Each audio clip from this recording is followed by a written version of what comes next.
Oral questions, questions orales, the Honourable Leader of the Opposition.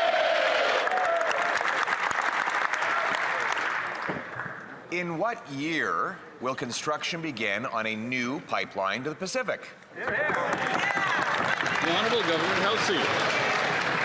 Mr. Speaker, the world is changing rapidly. The United States, the world's largest economy, is fundamentally reshaping all of its trade relationships, causing major disruption and upheaval for Canadians. Right. It's time to transform our economy from one that is reliant on a single trading partner to one that is stronger, more self-sufficient, and resilient to global shocks. To these ends, Canada and Alberta share the same ambitions: diversify our export markets, make Canada an energy superpower, and build a stronger, cleaner, more independent, more competitive economy. Honourable Leader of the Opposition. All right, he can't tell us the year in which construction will begin. Can he tell us in what decade will construction begin on a new pipeline to the Pacific? The Honourable Minister of the Environment and Climate Change.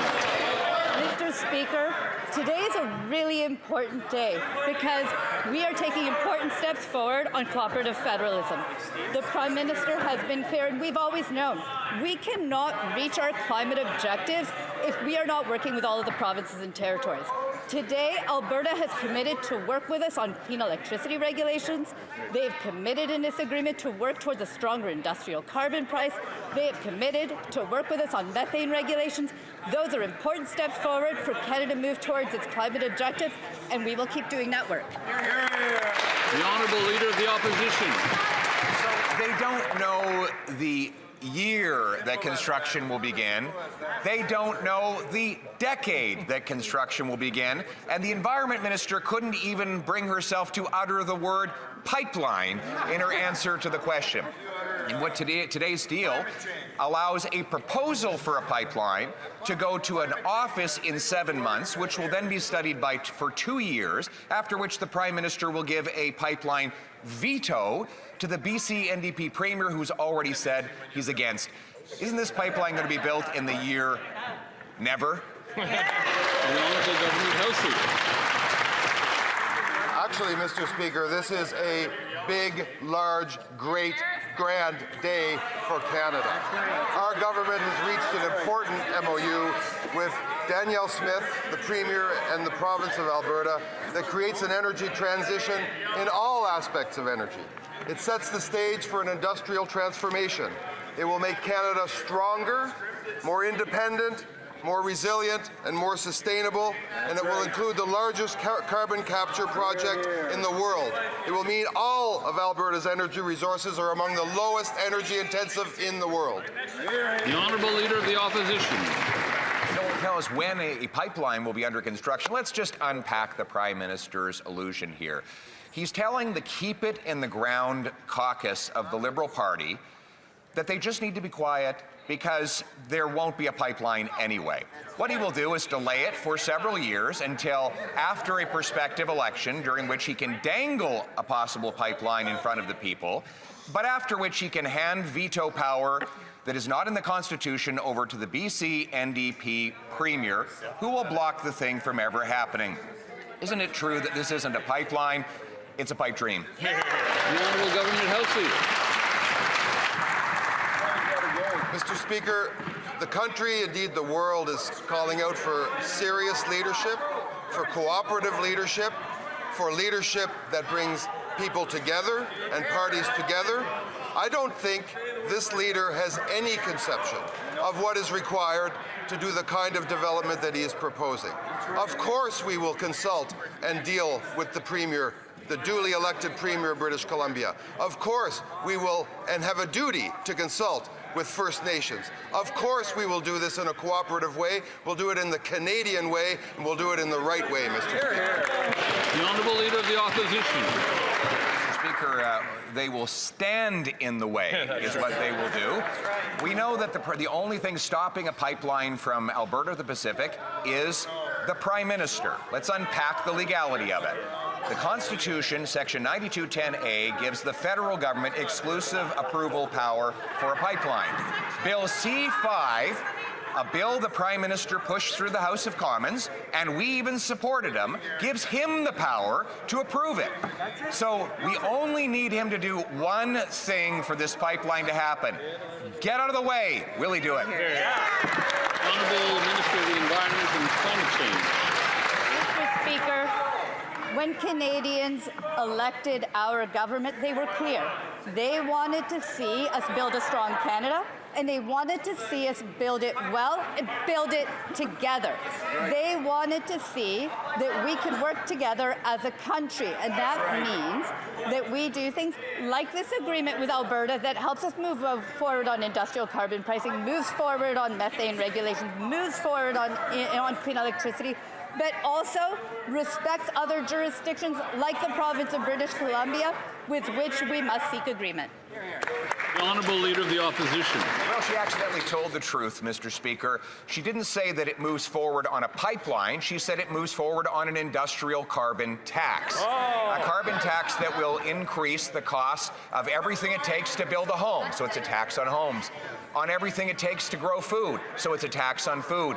It's a tax that drives production out, paychecks down, and the cost of living up. Meanwhile, it does not move forward with a pipeline. We as Conservatives believe in clearing the way to get pipelines built. In other words, we would build a pipeline without a carbon tax. They would build a carbon tax without a pipeline. The Honourable Government House Leader. Again, Mr. Speaker, I suspect Canadians are straining to find the Leader of the Opposition credible on any of this. What this Memorandum of Understanding does is create a carbon capture and storage system that will lead the world. It will include, of course, bringing together of partners with whom we have a duty to consult and with other jurisdictions. It will create jobs in the electrical system. It will create construction jobs. It will create opportunity across Western Canada, Mr. Speaker, but most importantly will make Canada an energy superpower. Why can't the Leader of the Opposition see that? L'honorable député de Belleuil. The Honourable Member for Belleuil-Chambly. Mr. Speaker, on November 27th, today, this government will have completely betrayed climate goals and people who have suffered from climate events. To help the leaders of oil companies who are often American, the Prime Minister has signed an agreement that will force him to ignore the leader of BC, ignore First Nations. So with this happening to BC, will Quebec be next? The Honourable Government House Leader. Mr. Speaker, we should not be surprised that the leader of the Bloc Québécois looks for any excuse to sow division within Canada. What we're seeing today is the same thing as we do with Quebec, which is cooperate, work together so that federalism can create economic opportunity. Yes, a renewable energy, a climate of opportunity for young people. How can the leader of the Bloc Québécois object to that? The Honourable Member for Belleuil-Chambly. Let's not even pretend to claim that it could be because they haven't read their own documents. Because if you read it, it's pretty clear. They claim that they want a single Canadian economy, which is not the economy of BC or Quebec, but which instead belongs to Ottawa and Calgary, ignoring legislation, ignoring environmental assessment, ignoring First Nations, ignoring provincial jurisdiction. Ignoring all that, the Prime Minister is going to impose a business plan that only serves oil companies and himself. The Honourable Minister of the Environment and Climate Change. Mr. Speaker, the Prime Minister has been very clear here in this House. He stated that we also need an agreement with BC and with First Nations. But in addition, this agreement includes significant commitments to the province of Alberta regarding the industrial carbon pricing system for methane regulations for clean energy, and we will continue to work closely with all provinces in order to fight climate change. The honourable member for Belleuil-Chambly. It sounds like I just heard the Minister of the Environment say that she agrees with this odious agreement, which has abandoned the oil and gas emissions cap and even electricity production within what she just said. Yesterday, I asked whether this government would formally and solemnly promise to never force BC to accept a pipeline or force First Nations to accept it. The government House leader, who often says the opposite of the truth, rose and said yes, he should have simply remained seated. The Honourable Government House Leader. On the contrary, Mr. Speaker, I am getting up. I am standing up. I am standing like all of my colleagues on this side of the House because we have work to do.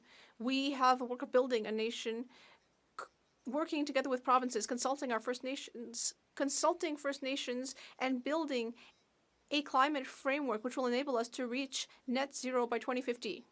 And we will do that by working with all Canadians from coast to coast to coast. That is what we are going to do. That's what voters asked us to do. And no matter what the Bloc Québécois says, we are here to build Canada strong. The honourable member for Charlebourg-Saint-Charles. Mr. Speaker, in Canada's in the Canadian government conflict of interest legislation, when it comes to the regulations that public office holders must respect, it is clearly indicated that to favor a person or organization through a person who has been retained to represent them is not allowed. The federal Liberal member for Laval-les-Îles is currently being investigated by Quebec's chief electoral officer because he participated in Ottawa flim-flammery. Can the Prime Minister confirm that none of his ministers or members are part of that flim-flammery? Next question. The honourable member for Charlebourg-Saint-Charles. Mr. Speaker, I once again am coming back to federal conflict of interest legislation. We know that the federal MP for Laval-les-Îles is currently being investigated by the Quebec Chief Electoral Officer. That is a fact. So my question is simple. Can the Prime Minister confirm that no member of his cabinet or caucus are part of that scandal? The Honourable Government House Leader. Mr. Speaker, that is not a question that has to do with the administration of this government. But I can confirm that all of the members and ministers on this side of the House carefully follow the ethics code, which is one of the strictest in the world. For Windsor West. Speaker, people in Windsor are tired of hearing promises. They just want to know why this Prime Minister stopped fighting for them. He said he would go elbows up at the U.S., but when he failed, he shrugged and said, who cares? Workers in Windsor care. Our auto sector and suppliers care. Conservatives care. Meanwhile, the U.S. signed an $80 billion nuclear deal with Brookfield, the Prime Minister's own company. Why is it that every time the Prime Minister travels, business only gets better for Brookfield, while Canadians are left out in the cold? Secretary of State for Labour. Mr. Speaker, I find that member's suggestion that the Conservatives care interesting, because the Conservatives voted against 18,000 construction jobs at Darlington Nuclear Project, 9,700 jobs at the Northwest Transmission Line in BC, over 10,000 jobs at the LNG2 facility, 5,000 jobs at the graphite mine in Quebec. These investments represent real progress for workers. So here's something that we should know. Conservatives vote against jobs and Canadians. Our new government stands up for workers and jobs. The honourable member for Windsor West. Mr. Speaker, last week we found out this government sent 500 million tax dollar payers to the European Space Agency. And guess who owns half the UK campus that money is going to? You guessed it right, Mr. Speaker, Brookfield. All the same time, Windsor workers are being shut out of plants, contracts are stalling, and families are worried about their future. Why is the Prime Minister sending money overseas, helping a company he's tied to, instead of fighting to protect jobs in Windsor, which has the highest unemployment rate in the country, Mr. Speaker? The Secretary of State for Labour. That member voted against the largest infrastructure investment in Canadian history, Mr. Speaker. Jobs for the IBEW, jobs for the carpenters, jobs for Leona, jobs for the union members in his riding, Mr. Speaker. We will be building big, building with steel, building with Canadian steel, Canadian lumber, Mr. Speaker. When will the Conservatives get on board with Canadian workers, Mr. Speaker? L'honorable député de... Mr. Speaker, there's yet another scandal, Mr. Speaker. In the federal budget, this Liberal government is prioritizing money for modular housing. So is Brookfield. The Prime Minister is prioritizing nuclear energy. So is Brookfield. The Prime Minister is prioritizing funds for rail transport. So is Brookfield. The Prime Minister is prioritizing data storage. And guess what? Brookfield, too. So, Mr. Speaker, why is the Prime Minister sacrificing our national interests for his own personal profit? The Honourable Minister of Government Transformation. Mr. Speaker, every time my colleague rises in the House, I recognize that he has remarkable histrionic qualities, but nonetheless, what he said doesn't make a lot of sense.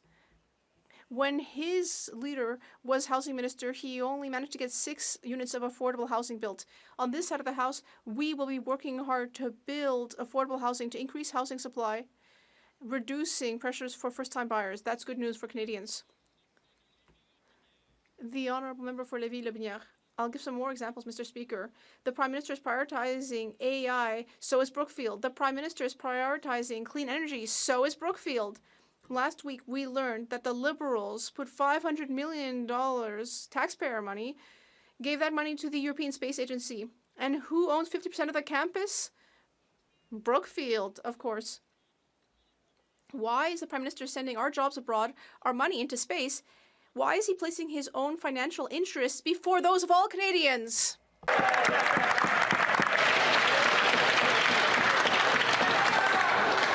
L'honorable ministre. Monsieur le Président, je me demande aux intérêts de qui il pensait quand il a voté contre le budget qui prévoit une baisse d'impôts pour 22 millions de Canadiens, Monsieur le Président, le régime canadien de soins dentaires, l'allocation canadienne pour enfants, des emplois au port de Québec, au port de Saguenay, le développement économique, des emplois dans sa région au chantier des vies, Monsieur le Président. À qui il pensait certainement pas à son monde. Merci. Si j'ai bien compris, Interpretation, the microphone was off. Interpretation will now resume. Medicine Hat Cardston. Speaker, the Prime Minister's Brookfield conflicts of interest continue to grow. But keeping his shares, options, and performance pay worth millions of dollars, every major decision the PM says he makes for Canada, like nuclear deals, AI, EU space agencies, and many more, all have the potential to make himself wealthier. While Canadians suffer, business for Brookfield has never been better. Right. When will the Prime Minister admit his conflicts, divest his shares, and prioritize Canadians' best interest rather than his own portfolio investments? Great question. The Honourable Minister of Jobs and Families. Today, the announcement with the Prime Minister and the Premier of Alberta is good news for workers all across this country. It's good news for workers in Alberta. It's certainly good news for skilled tradespeople and the young apprentices coming up, learning these trades. Mr. Speaker, this is an announcement about prosperity. It's shared prosperity, Mr. Speaker. It scopes in Indigenous people and creates wealth. I certainly hope that member understands this is something that will deeply benefit not just his province, but the entire country. Député de Repentigny. The Honourable Member for Repentigny. Mr. Speaker, this Prime Minister's green facade is crumbling now that he's announced another dirty oil pipeline. And beneath that green facade, we're just seeing the black of oil, just as much as with the Conservatives, and perhaps even darker, because over 10 years in power, Stephen Harper did not manage to bring in a pipeline. Whereas the Liberals announced a second one this morning, with perhaps more to come.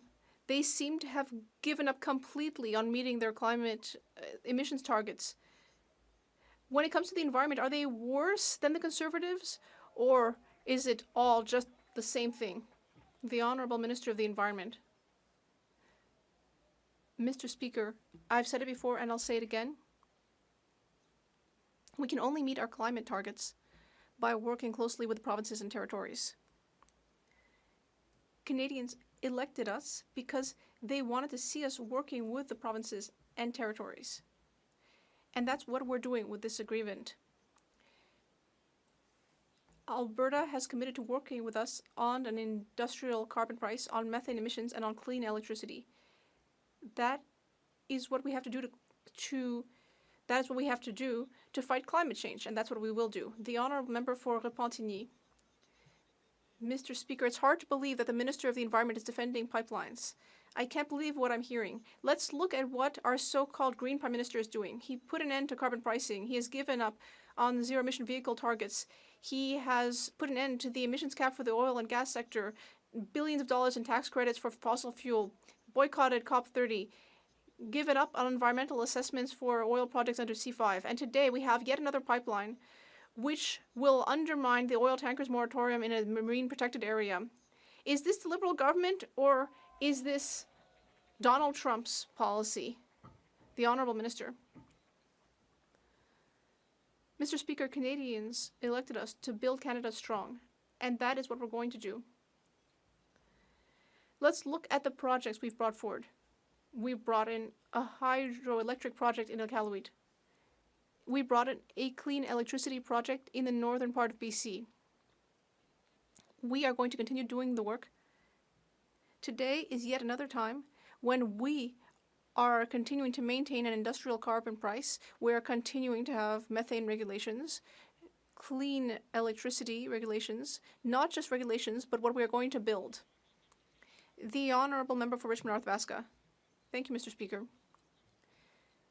The Prime Minister said, who cares, when asked what was happening to the negotiations with the US. And he backed down on the digital services tax without getting anything in return, at least not for Canadians, because a few days later, the Americans suddenly signed an $80 billion with whom? With Brookfield, the Prime Minister's company. Why is he sacrificing the interests of Canadians and promoting his own? I know what they're going to say. They're going to talk about the budget, pipelines, housing. It's all very well, but they're never going to actually answer my question. The Honourable Parliamentary Secretary to the Minister of Natural Resources. Mr. Speaker, I have good news for all workers in Canada. The big projects that we're bringing in will generate great jobs throughout the country. Good unionized jobs in all areas. And that will help all of Canada move forward. Thank you. Member for York Centre. Who cares? Who cares, said the Prime Minister when asked about contact with the US President on a trade deal. Everyday Canadians care. Everyday Canadians who are going broke or who are losing their jobs because of this trade uncertainty. In my city of Toronto, investment, commerce, and real estate froze. Only 25 new condos were sold last month in a city of 3 million. Other than Brookfield, nobody can make a decision because of the uncertainty caused by this Prime Minister's failure to get a trade deal. So instead of being dismissive and derisive, why doesn't the Prime Minister keep his word and finally get a trade deal? The Honourable Minister of Jobs and Families.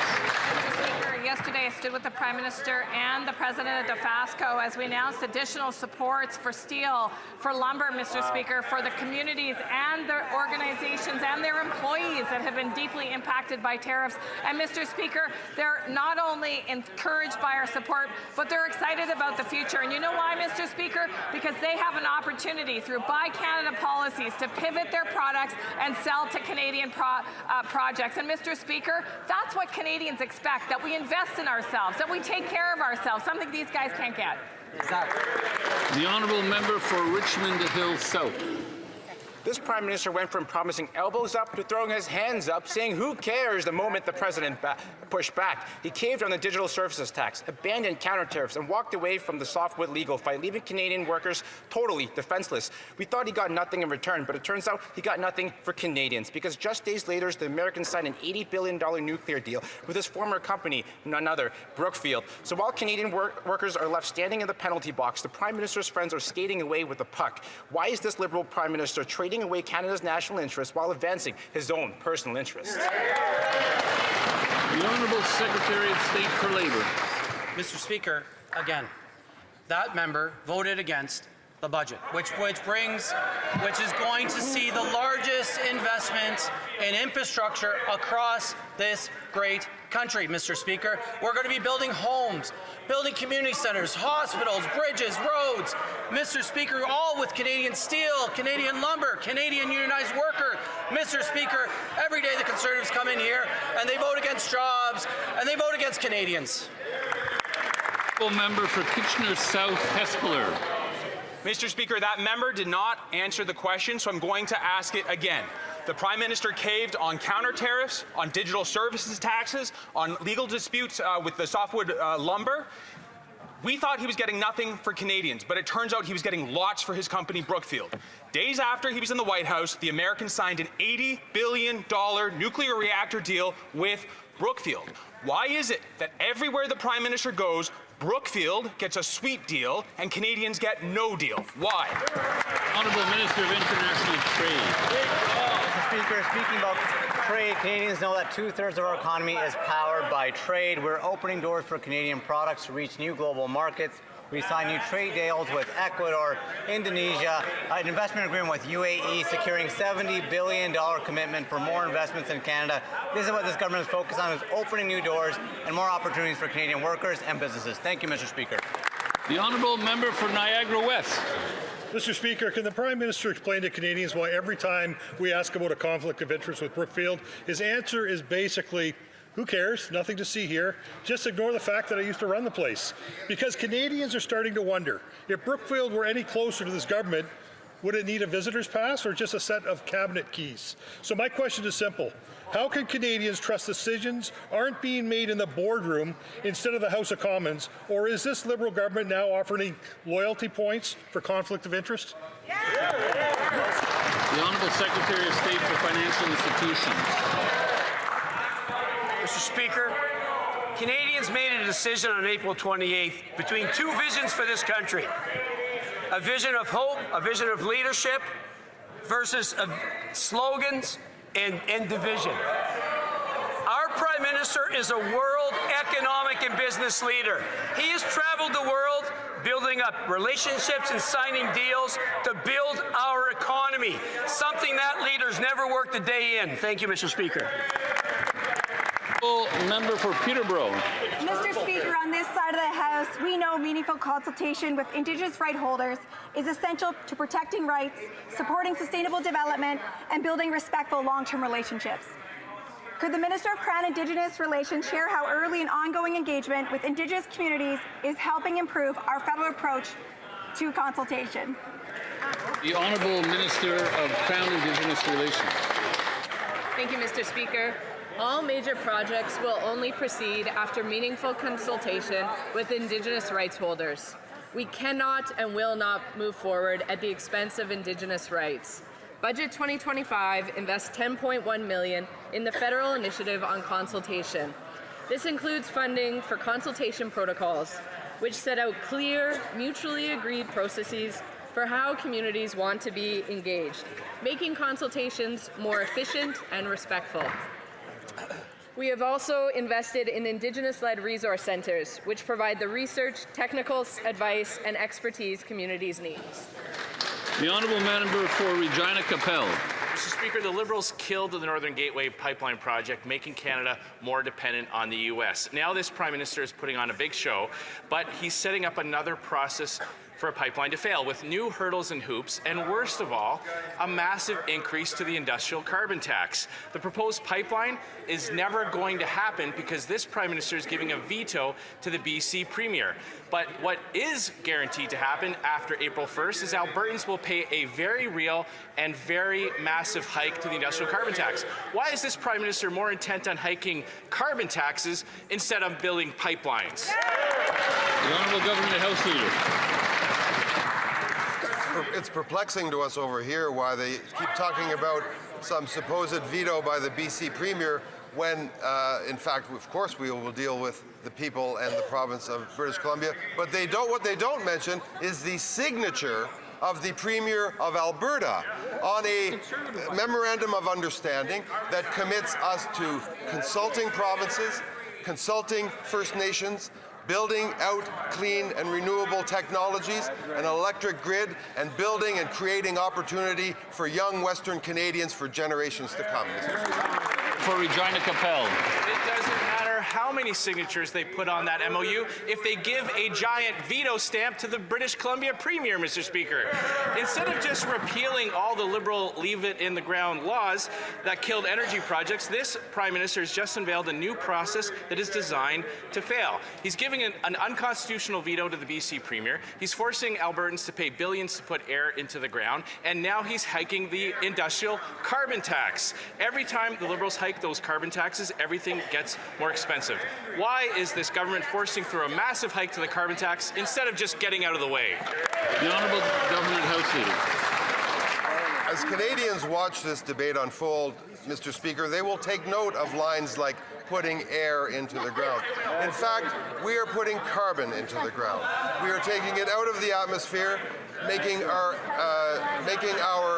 production of energy resources less carbon intensive and putting carbon, in fact, underground, therefore committing Canada in the fight against climate change. Mr. Speaker, it's very interesting, and I know Canadians will be following this debate with great interest, and the slogans of the Conservatives will be something that they won't forget. Honourable Member for Ponoka-Didsbury.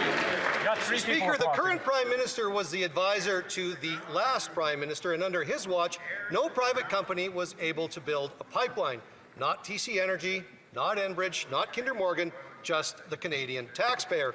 Now we learn that Alberta must initiate a carbon capture project via the Pathways Alliance in exchange for a pipeline. And who has a significant stake in Entropy, one of the leading Pathways carbon capture companies? Well, it's none other than the Prime Minister's company, Brookfield. Oh, wow. Which begs the question, is the only way anything can be built in Canada is if Brookfield profits? The Honourable Government House Leader. Mr. Speaker, the owners of the Pathways project for carbon capture and storage are in fact 6 oil and gas companies, all of whom operate in the province of Alberta and employ thousands of... The Honourable Member for Ponoka-Didsbury. We know that the Prime Minister has been meeting with Brookfield executives behind closed doors. This is the same Prime Minister who served as board chair of Brookfield Asset Management. And now we learn that he won't allow Alberta to build a pipeline unless it initiates a $16.5 billion carbon capture project where Brookfield profits.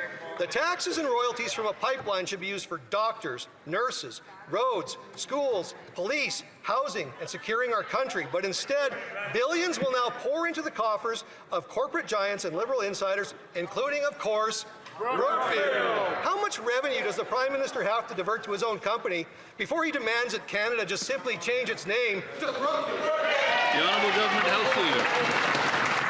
Mr. Speaker, I think the members across, and maybe in particular those members from the province of Alberta, really underestimate how strongly their constituents feel about having a plan to reduce our carbon emissions, reduce the intensity of our energy production, to, yes, lead the world in carbon capture and storage, to build an energy grid throughout Western Canada that makes sure renewable energy gets across Western Canada, and most importantly, they underestimate the hopes of the parents of young Albertans who want to see a future for them in that province, and that's what this thing does today.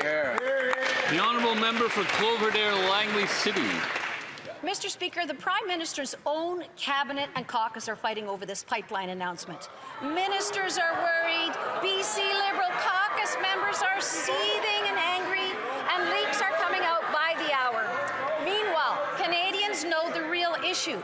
Without a pipeline to the Pacific, the United States is basically our only market for Canadian oil. We cannot reach global buyers until we have coastal access.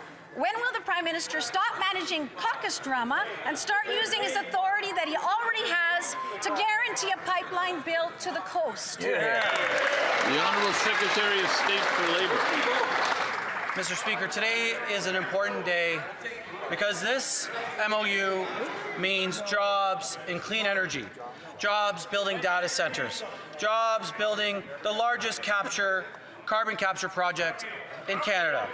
Mr. Speaker, jobs for young people, good union jobs for the building trades, for the IBW, for the iron workers, for LIUNA, for the UA, for the millwrights, for the workers who build this country every day.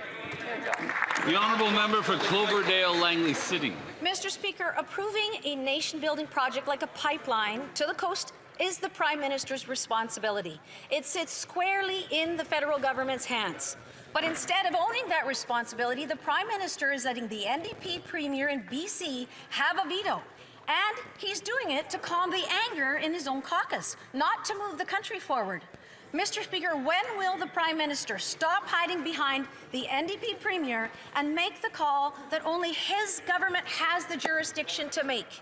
The Honourable Government House Leader. Mr. Speaker, that member is a British Columbia MP. Is she seriously suggesting that the people and the government of British Columbia should have no say about a piece of infrastructure that will go across the entire breadth of that province? It's very interesting to me that that member who represents British Columbians would want to subtract the voice of her own provincial government from that debate. For that matter, subtract the voice of First Nations. This is a historic agreement. It sets out a path forward, Mr. Speaker, but we're going to do it the Canadian way, cooperatively. The honourable member for Pitt Meadows, Maple Ridge. Mr. Speaker, is the Prime Minister facing open rebellion? A Liberal MP told CBC News that their caucus is seething and angry over a pipeline. No wonder the Prime Minister keeps flip-flopping. One day he's for a pipeline, the next day he claims it's up to BC NDP for David Eby. The Constitution is absolutely clear that the sole authority over pipelines is the Prime Minister. Is he breaking his promise to no pipeline David Eby, or will he break his promise to build it through delays, over-regulation, and endless consultations? The Honourable Government House Leader. Mr. Speaker, once again, a British Columbia Member of Parliament standing up, wishing to subtract the voice of his own provincial government, the duly elected government of the people of British Columbia, who wish to have a say over a development of infrastructure that would span the entire breadth of that province. I think when that member thinks a little more seriously about this issue, he will agree that cooperative federalism and working with provinces, including Alberta and British Columbia, on things like this historic announcement today are the right way to go. The honourable member for Peace River, Westlock. Mr. Speaker, Canadians are looking for collaboration, no doubt, but the Prime Minister went around to wave just another piece of paper that promises a potential pipeline, maybe sometime in the future, but in reality it guarantees nothing. I can tell you that the only thing that was guaranteed today was that Albertans and Canadians will be continuing to pay more with an industrial carbon tax. Mr. Speaker, Canadians are looking for a guarantee. So the simple question is, can the Prime Minister guarantee what year will shovels be in the ground on this proposed pipeline?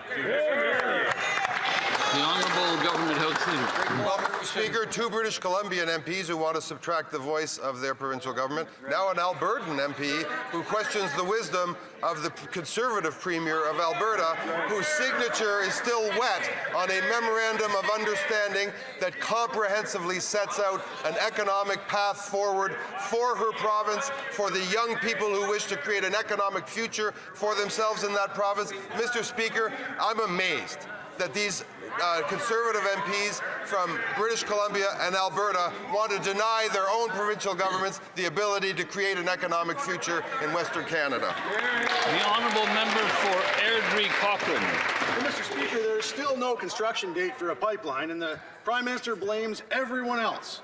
The BC government, the First Nations, anyone but himself. Of course, it's really the leave it in the ground members of his own caucus that are trying to stop it. Where is Guibo anyway? But the Prime Minister could approve an oil pipeline to the Pacific without a carbon tax, without delays, without any excuses. Very true. The proof's in the pudding, and it's not a pipeline until it's built. So will the Prime Minister tell Canadians today, when will shovels be in the ground on this oil pipeline?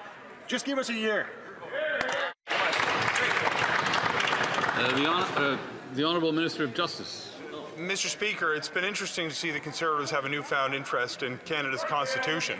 They point out on occasion the federal government has certain authorities in this respect, but they have not taken care to actually read the entirety of the provision they so routinely cite, which similarly empowers provincial governments to actually build the infrastructure necessary to operate a pipeline in this country. They similarly ignore Section 35 of the Constitution, which guarantees the inherent and treaty rights of Indigenous peoples in this country and requires the government to consult with rights holders who may be impacted. We can build this country if we work together. It's a shame the Conservatives, after many opportunities to govern, have failed to learn that lesson. The honourable member for Hamilton West, Ancaster Dundas. Thank you, Mr. Speaker. The people of Hamilton know Canadian steel is an integral part of building a secure, sovereign Canada. Everything from homes to defence requires a strong...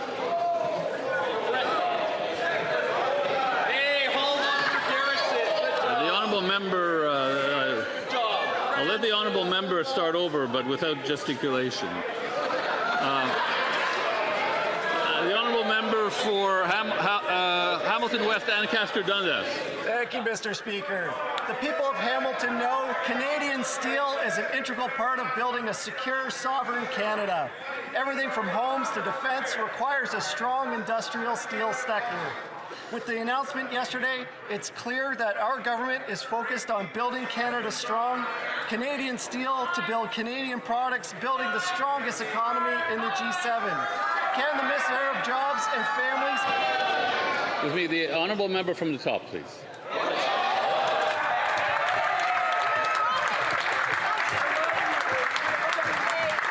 Thank you, Mr. Speaker.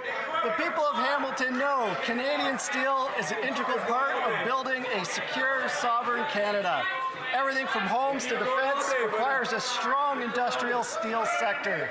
With the announcement yesterday, it's clear our government is focused on building Canada strong. Canadian steel to build Canadian products, building the strongest economy in the G7. Can the Minister... Obviously, some members want to hear this over and over again. So from the top.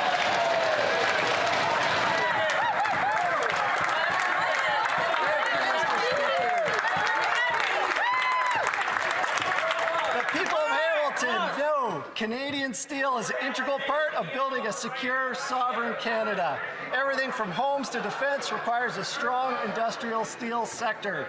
With the announcement yesterday, it's clear that our government is focused on building Canada strong.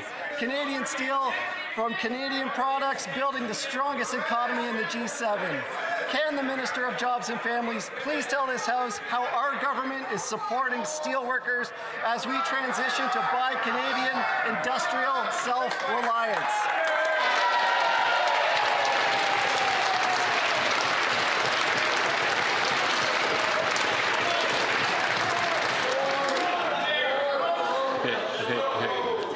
Now we have to hear the answer. So the honourable minister of... Finally, Mr. Speaker, Hamilton gets a voice in the honourable minister of Jobs and Jobs and Families. Thank you very much, Mr. Speaker. Finally, Hamilton gets a voice in the House of Commons with this strong MP who had to repeat his question 4 times. How disrespectful to the workers of Hamilton, who are really struggling and working so hard to pivot to new product and to new markets. And that's why standing beside DeFasco yesterday, Mr. Speaker, one of the backbones of our steel industry here in Canada, and the Prime Minister, as we continue to support that industry to pivot to new markets and to new product, was so important. Mr. Speaker, on this side of the House, we'll listen to the steel industry. The honourable member for Haliburton, Kawartha Lakes. The Cowichan Court ruling in the British Columbia Supreme Court is causing real damage in Richmond. Banks are pulling back, buyers are walking away, investment is on hold, and families and businesses are being left in limbo. On October 23rd, Richmond Council urgently asked the Attorney General to protect private property rights. This Liberal government didn't even bother to respond. And a few days ago, the Richmond Council passed another motion demanding immediate federal action to mitigate the harm to affected residents. Why is the government abandoning the people whose homes and livelihoods are now at risk? The Honourable Minister for Crown Indigenous Thank you, Mr. relations. Speaker. Thank you, Mr. Speaker. Canada disagrees with the BC Supreme Court's ruling and appealed it on September 8th. We're reviewing potential legal arguments and all options are on the table. Further legal clarity is required to address the decision, particularly relating to private property rights. We will continue to work collaboratively with all parties to uphold the principles of reconciliation, transparency, and legal responsibility. We remain available for dialogue with the other parties to the litigation throughout this process. Thank you, Mr. Speaker. Honourable Member for Richmond Centre, Marpole. Mr. Speaker, families, farmers and businesses, people who bought and own property in my community of Richmond are now fearful their titles may no longer be secure because of the convention ruling. Property ownership is one of the core institutions upon which this country is built. This Liberal government's failure to properly fight for and communicate with folks in BC has created an environment of fear and dread that they may soon lose their rights over their own property. What will the minister do to ensure that countless BC residents will not lose their rights as property owners? The Honourable Minister. Thank you, Mr. Speaker. Our government disagrees with the BC Supreme Court's decision and appealed the decision alongside the Government of British Columbia, the City of Richmond, Musqueam, Tsawwassen, as well as the Cowichan. We absolutely understand the concerns of residents, which is why we've taken this step. We're reviewing potential legal arguments, and all options are on the table. As this case is before the courts, I will not comment any further. Thank you, Mr. Speaker. The Honourable Member for Cowichan, Malahat, Langford. This appeal will drag out for years. The Cowichan Tribes versus Canada court decision continues to put private property rights at risk. Uncertainty is now escalating into anger and unrest. Landowners are unable to get mortgages, businesses are building facilities in the US instead of BC, and neighbours are turning on each other with verbal threats. Will the Prime Minister finally show some leadership and confirm this appeal will always protect private land title and acknowledge that this is an existential threat to the institution of private property ownership across Canada? The Honourable Minister. Thank you, Mr. Speaker. As I've mentioned multiple times in question period today, as well as past question periods, our government disagrees with the BC Supreme Court decision, and we are appealing it. We are reviewing all options, and as this case is before the courts, I will not comment any further. Thank you, Mr. Speaker. The Honourable Member for Etobicoke Lakeshore. Across the country, Canadians are seeing a rise in hate, threats, and intimidation aimed at our communities. If the Conservatives are finally ready to put safety of their own communities first, the Combating Hate Act is right in front of them. Right. Mr. Speaker, can the Minister of Justice tell us what this legislation will mean for the safety of our neighbourhoods, schools, and places of worship? The Honourable Minister of Justice. Mr. Speaker, Canadians want this Parliament to take action to combat a rising trend of hate crimes in this country. For our part, we have introduced Bill C-9, the Combating Hate Act, which seeks to protect Canadians by putting in place criminal penalties for those who would commit hate crimes against people, whether on the doorsteps of our religious institutions or in our committees more broadly.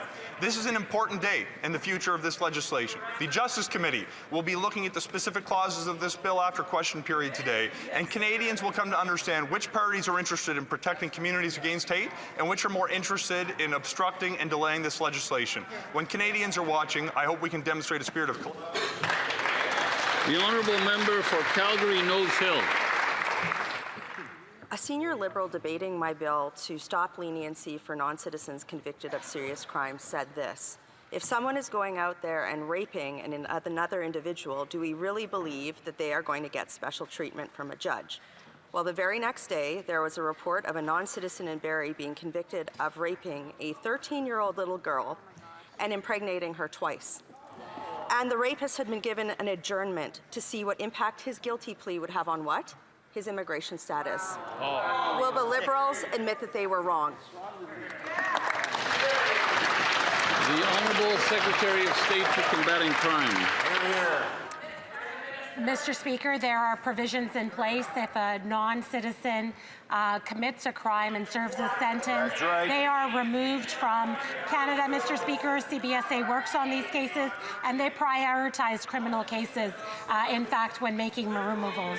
Thank you. Honourable Member for Courtenay Alberni. Mr. Speaker, this Liberal government is trying to revive a failed bitumen pipeline from Alberta through BC that went nowhere under Stephen Harper's Conservatives and still has no First Nations consent. Talks about ending the oil tanker ban to enable this scheme in an MOU without BC at the table and without coastal First Nations involvement is harming a critical relationship and getting things done. Does this Prime Minister actually realize that pushing a project the coast has already fully rejected is breaking trust with coastal First Nations? The Honourable Minister of the Environment and Climate Change. Mr. Speaker, the Prime Minister said it in this House, and I will repeat it because I think it's very important to hear it again. We need to ensure the agreement of British Columbia and of First Nations. That is an important part of how we work forward on building a strong Canada, and I hope that if by repeating it, everyone can make sure that those words are heard. The Honourable Member for Vancouver East. At no time during the campaign did the Prime Minister say the tanker ban will be lifted or changed. BC Coastal First Nations is saying loud and clear that the tanker ban is not up for negotiation and no MOU will change that. This secret deal signed behind closed doors without BC and First Nations at the table is a betrayal. Enbridge 2.0 will not proceed without First Nations free, prior, informed consent, and BC will not stand for it. Will the Prime Minister acknowledge that this is the pipeline for nowhere but the courts, and stop wasting everyone's time with this political posturing? The Honourable Government House Leader. Well, Mr. Speaker, as I believe this is the last question, you can see the span of views in this chamber. It's interesting to me that it is a Liberal government and the Liberal Party that finds the cooperative, consensual way forward. Of course, in response to the member, we will work with and have a duty to consult First Nations. Of course, we will work with and have a duty to work with the province of British Columbia, as we do indeed with the province of Alberta. This is a visionary agreement today, a memorandum of understanding that sets a course for the future of West. And that's it for today, for question period. I wish to inform the House that the volume of the earpieces will